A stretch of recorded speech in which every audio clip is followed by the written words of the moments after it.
غیبت یہ ہے کہ کسی کے اندر موجود عیب کو اس کی پیٹھ پیچھے بیان کرنا۔ سیدہ عائشہ رضی اللہ تعالی عنہا سے مروی ہے، انہوں نے حضور سے پوچھا کہ بعض اوقات کسی میں کوئی عیب موجود ہوتا ہے اور اس کو اگر بیان کیا جائے،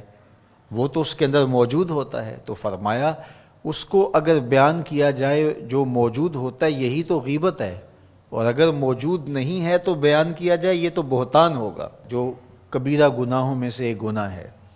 اور کسی کے اندر عیب موجود ہو اور اس کو بیان کرنا اور اس کی شرعی ضرورت نہ ہو۔ آپ کو عدالت میں گواہی دینے کی نوبت نہیں آئی ہے، کسی نے آپ سے نہیں پوچھا کہ میں فلاں کے بیٹے سے رشتہ کرنا چاہتا ہوں تو وہ کیسا ہے، تو یہ مجبوری ہو تو پھر تو بتانا پڑے گا کہ وہ نشے کا عادی ہے، تو اپنی بیٹی کو اس دلدل میں نہ پھینکیں، وہ ایک الگ بات ہے۔ کوئی ضرورت شرعی نہیں تھی، کوئی اخلاقی ضرورت نہیں تھی، تو اس کے بغیر کسی کے عیب کو چھالنا، لوگوں کو اس سے بدظن کرنا، اس سے نفرت دلانا اور خام خواہ اس کی آبرو ریزی کرنا، یہ سخت جرم ہے اور یہ کبیرہ گناہوں میں سے ایک بڑا گناہ ہے۔ اور یہ بات ذہن میں رکھیے گا کہ اگرچہ غیبت عام ہو گئی ہے اور عام ہونے کی وجہ سے اس کو عیب نہیں سمجھا جا رہا، تو اس کا یہ مطلب نہیں ہے کہ یہ عیب نہیں رہا، یہ پھر بھی عیب ہے، اور اتنا بڑا گناہ ہے کہ فرمایا گیا الغیبۃ اشد من الزنا، غیبت بدکاری سے بھی بڑا گناہ ہے۔ اور پھر بدبختی، معاشرتی قدروں کی پامالی یہ ہے کہ کسی کی بدخوئی کرنا یہ تو معمول زندگی لوگوں کا بن ہی گیا، لوگوں کی بیٹیوں کے تبصرے لوگوں کی مجلسوں میں آ جاتے ہیں۔ یہ کتنی بد نصیبی ہے کہ کسی کے گھر کی باتیں وہ 100% درست ہی کیوں نہ ہوں، اس کی بیٹی کا تذکرہ، ماں بہن کی باتیں چوپالوں میں، بیٹھکوں میں، مجلسوں میں گونجتے ہوئے کہکہوں کی صورت کے اندر بیان ہوں، تو ذرا بتائیے کہ وہ معاشرہ کوئی معاشرہ ہے؟ آج میں اور آپ دیکھیں کہ ہم کہاں کھڑے ہیں، اور آقا کریم علیہ الصلوۃ والسلام کو یہ چیز دکھلائی گئی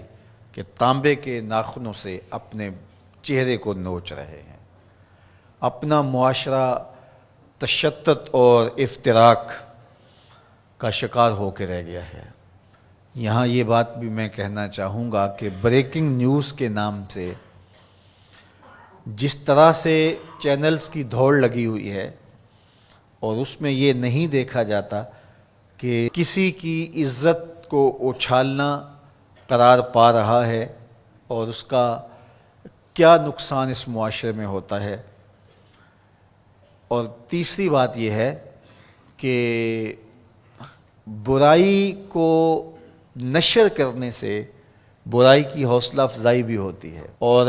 لوگ گناہ میں دلیر ہوتے ہیں، اور اگر اس کو بیان کرنا ناگزیر بھی ہو جائے تو اس کو 100 پردوں میں ملفوف کر کے بیان کرنا چاہیے۔ ایک زمانے میں اگر کوئی ایسی خبر لگتی بھی تھی تو لکھا ہوتا تھا نون اور میم، نام نہیں لکھا ہوتا تھا، دونوں قابل اعتراض حالت میں پائے گئے اور پولیس نے موقع پر گرفتار کر لیا۔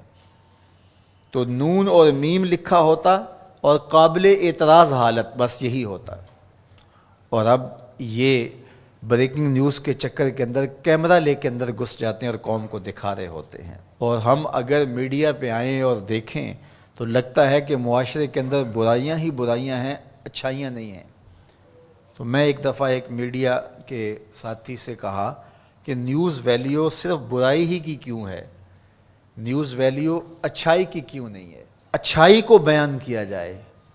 برائی کو بیان کرنا مقصود بھی ہو تو